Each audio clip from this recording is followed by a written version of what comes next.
This podcast is made possible in part by the National Guild of Community Arts Education, the Discovery Jersey Arts, Artsworks, and the City of Newark.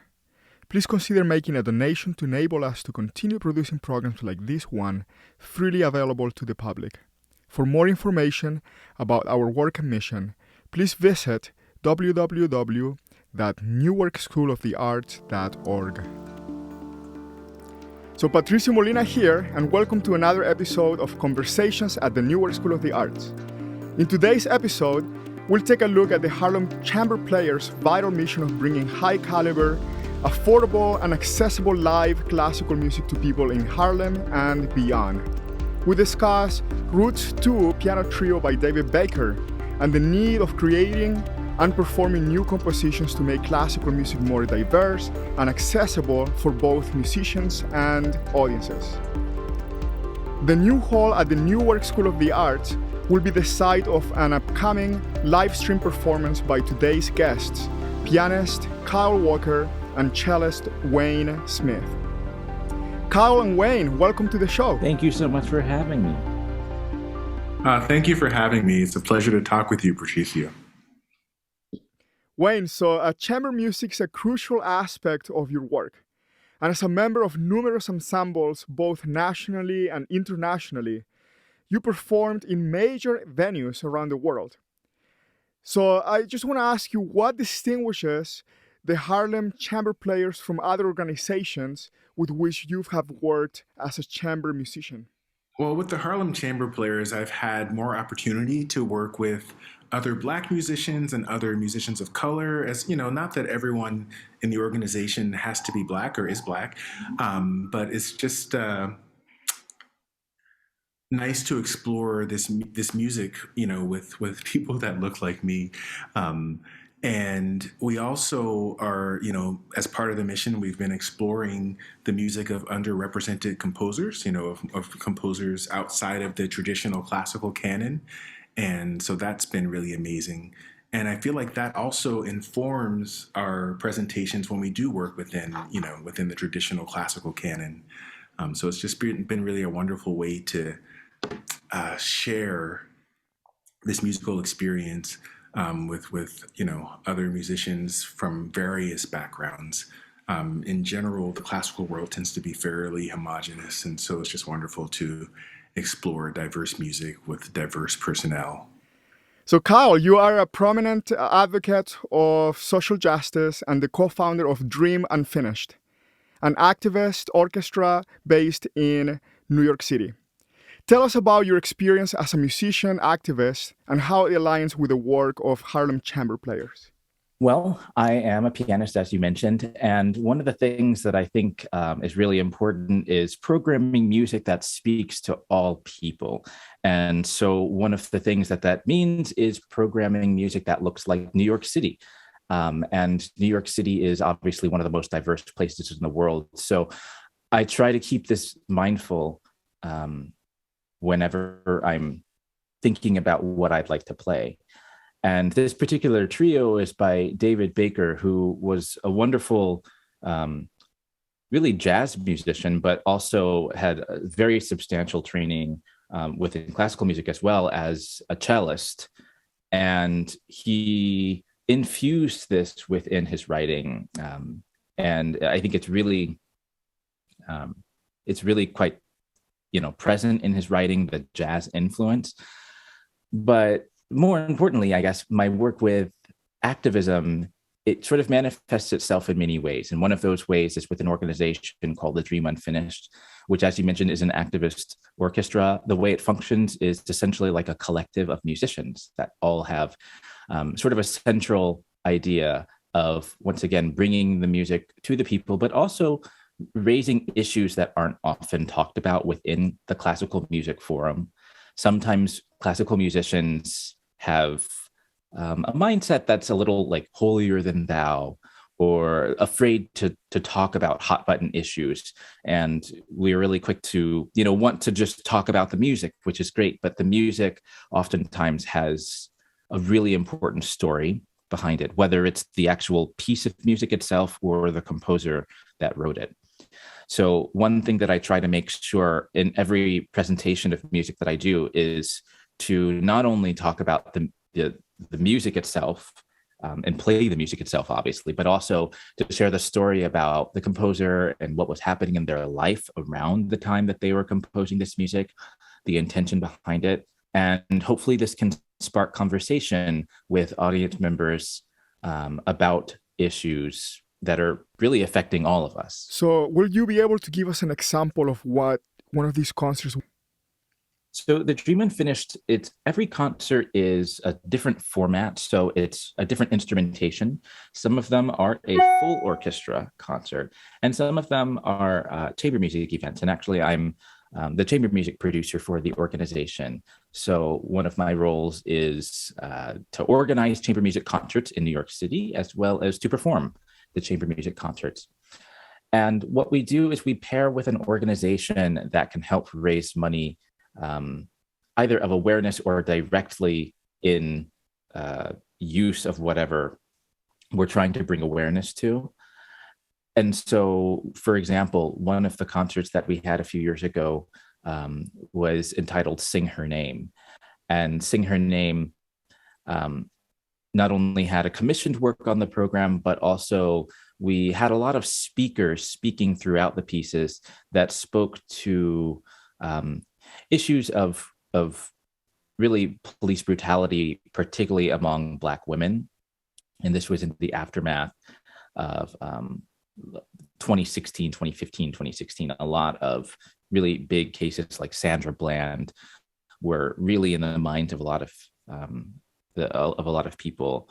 And so it was more than just a concert experience. It was more of a overall attention, just being aware of what's happening around us and how we can actually all be an instrument for change, not just the musicians that are on stage. So there is a dialogue always that's happening, whether it's while the music's playing or in between the music with a speaker or one of the performers speaking. And that's something that's present in all of the Dream Unfinished concerts. And that's something that I also try to bring to myself as a soloist, in addition to my work as a chamber musician. So whenever I have solo piano recitals, I also try to engage about the music in between the pieces with the audience members. And I'm always really encouraged with the conversations that I have afterwards to see how much this music actually really affects people's psychology about the issues that we're talking about. And the work that you're doing is so inspiring for people that like classical music, but they don't feel connected to it because the musicians, the composers don't look like them. So the work that you're doing in advocating change, inclusivity, and diversity in classical music is very much needed and very much appreciated. So the Newark School of the Arts will host your performance at a live stream concerts from the Newark School of the Arts. So for this concert, you chose to play Route 2 for piano trio by David Baker. So can you tell us more about David Baker and why you selected this piece for this upcoming performance? Well, it's a fairly new composition, just from 1992. And it was commissioned by the Beaux-Arts Trio. And each movement takes some musical form from the African-American tradition, and he sort of does a reimagining of that movement. So it's sort of a stylized version of various aspects of African-American culture and the music from African-American culture. That's great. And how does the cello fit in with the trio? Well, he actually gives the cello quite a bit of prominence. I mean, I guess in a piano trio, all three instruments have lots of prominence. But since he was a cellist, he became a cellist sort of in his early life, originally a trombonist, and then he switched to cello. So the cello has quite a prominent role in this piece, oftentimes playing in direct unison with the violin and the piano. Beautiful melodies, beautiful wailing and soulful and evocative tunes, as well as just very challenging virtuosic passages as well. Yes, David Baker, like I said, is a wonderful composer. He was born in 1931, and he really um, is is known for kind of infusing jazz into classical music. He was actually a professor, or is a professor of music, or sorry, was a professor of music at Indiana University. Um, and, he wrote so many different things that were played by, amazing musicians, Janos Starker, the Beaux-Arts Trio, um, so many just that I could continue to go on and name. And he was a Pulitzer Prize nominee. He was nominated for Grammy Awards. This particular piece is a 5 movement trio, which in and of itself is a little uncommon to have 5 movements. And they're all based on essentially different dances. So the first movement is an incantation. It starts very slow and mysterious, and you can hear this triplet theme that's kind of passed off between the 2 string players and the piano. Da da ba ya da da, and it kind of swings along. The second movement is probably one of my favorite movements. It's called Dance in Congo Square, and it starts with the piano, but then soon after, the cello has this beautiful cadenza-like passage, and then eventually starts this sort of dance with the violin and cello playing back and forth together. Then the piano comes in up top above them, which is fun always to play above the string players as opposed to below them. Um, and that's again one of my favorite movements, because once it gets going, it just kind of takes on this momentum that almost plays itself. The third movement is a slower movement that's entitled Sorrow Song, and it really is quite sorrowful sounding. The fourth movement is one of the most famous ones of this piece because it's built on a boogie woogie, which is found in the left-hand part of the piano. It's a repetitive low bass line that continues over and over. And on top of the bass line, this boogie woogie bass line, the string players have this almost 1950s kind of a sound. They're playing very much in unison, almost in straight tone, on top of this boogie woogie figure in the left hand of the piano. So that's a very fun movement, not only to play, but to listen to as well. And then the piece finishes with a jubilee, which is another type of dance. And the jubilee is just really fun. It's a dance in 4, really in 2, it's more how it feels.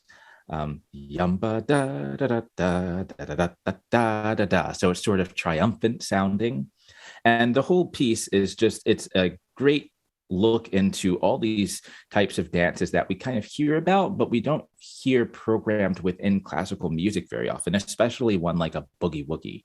So it's a really exciting piece to play. It was originally commissioned and recorded by the Beaux-Arts Trio.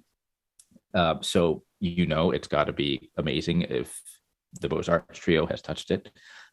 And we're really excited to bring it to the New York School of the Arts. Oh, that's awesome. That sounds like such a treat. Different dances, music with dance is just such a powerful combination. And bringing these different type of dances that you don't normally hear in classical music. I'm just so excited to hear this. I tried to look for this work on YouTube, and it's very difficult to find. So it's really also a gem. You're bringing something that is not commonly performed. So what other things, what other events do you have coming up? What's your career like? Um, in addition to this concert that we have coming up at the Newark School of the Arts. Well, I also play with the Portland Piano Trio in Portland, Maine, and we have some concerts coming up quite soon. We're going to do a foray collaboration with the Maine Choral Art Society, That's just in a couple of weeks. And we have also our season concert where we'll play some works by Rena Esmail. And next week, we'll be premiering a work at Amherst College by one of the professors there for string quartet and horn. I'm on the faculty at Amherst College, and that's, a part of what I do is I do some teaching at Amherst College and at Deerfield Academy in Massachusetts, where I live.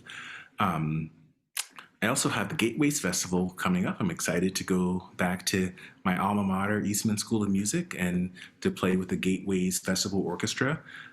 And the Harlem Chamber Players Quartet we have quite a few concerts coming up in the next few weeks. I think we have about 10 concerts in the next 2 months, where we'll play, quite a variety of music. We'll be playing Dvorak's 11th Quartet. We'll be playing some pieces by contemporary African-American composers, and by also music by Florence Price and William Grant Still. Quite a variety. And it looks like you're very busy. You're coming back very active after the pandemic. But if anything, it was a time to reflect and to reflect some musicians and to see where we stand as an institution in the classical music. So where can listeners go and learn more about you and your work? For me personally, they can go to my website, which is kylewalkerpiano.com. And I also have an Instagram at Classical Kyle. Classical is spelled with a K, just like my name, Kyle. So Classical Kyle. And also Kyle Walker Piano on Facebook. So those are the main 3 places that they can find me. Well, it's been a real pleasure to speak with you. So where one can go to learn more about the Harlem Chamber Players? Harlem Chamber Players has a wonderful following on Instagram at Harlem Chamber Players. That's the Instagram handle. Also on Facebook. Facebook is probably one of the most popular places to find video and audio content of some of the other work that the Harlem Chamber Players does. Just look for Harlem Chamber Players on Facebook. And also harlemchamberplayers.org, which has a full bio of all of the musicians that are part of the organization, as well as a full page of all of the season's upcoming events. Well, thank you, Kyle and Wayne. It's been a joy talking with you. Thank you so much. Thank you so much for having us. We look forward to the concert. So my guests today are Kyle P. Walker and Wayne Smith. See and hear more about Kyle's musicianship on Instagram at Classical Kyle, and that is classical with a K, and at kylewalkerpiano.com. You can also visit www.harlemchamberplayers.org for additional information about Wayne's career and discover more about the great work that they do. The link to the upcoming live stream performance is available on our website at Newark School of the Arts. Visit www.newarkschoolofthearts.org to get access to the link. This is the conclusion of our program today. Please consider making a tax-deductible gift to support future programming like this one. Please share this episode with someone that you believe may benefit from it. Thank you for your continued support. Until next time, Patricio Molina here, reminding you to keep learning, to be creative, and to advocate for the change that you want.